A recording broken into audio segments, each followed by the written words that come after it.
तो जैसा कि आपको दिख रहा होगा कितना भयंकर मौसम हो चुका है और कितनी तगड़ी हवा चल रही है। ये देखिए भाई कितना खराब हो चुका है मौसम। लगता है आने वाली है बहुत भयंकर बारिश।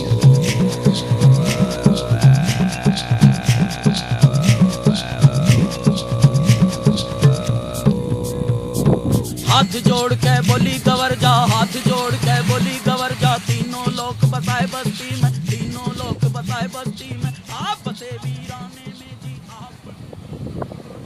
हरि राम भजो जी, राम भजो जी, राम भजो। तो हो चुकी है बारिश पड़ना स्टार्ट। वंदन किया करो, हरि शिव का वंदन किया करो। तो हम दिखाते हैं किस टाइप से हो रही है आपको बारिश। बम लहरी, अकड़ बम बम बम बम बम बम बम बम लहरी, अकड़ बम बम बम बम बम बम लहरी, अकड़ बम बम बम बम लहरी।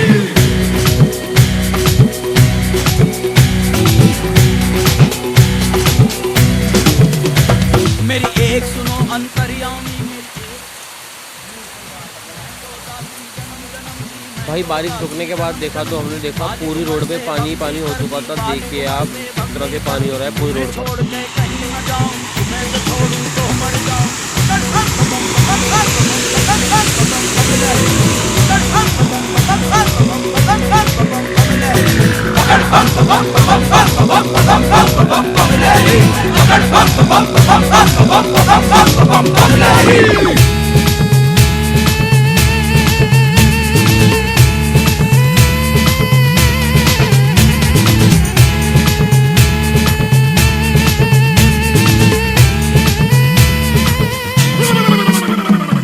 एक सुनो ना मेरे भोलेनाथ जी, एक सुनो ना मेरे दीनानाथ जी, दिन भर मैं तेरी भंग रगड़ूंगी, भंग रगड़ूं तेरा रगड़ूं धतूरा, तुझे पिलाऊं पीवेगा ना दिया, तुझे पिला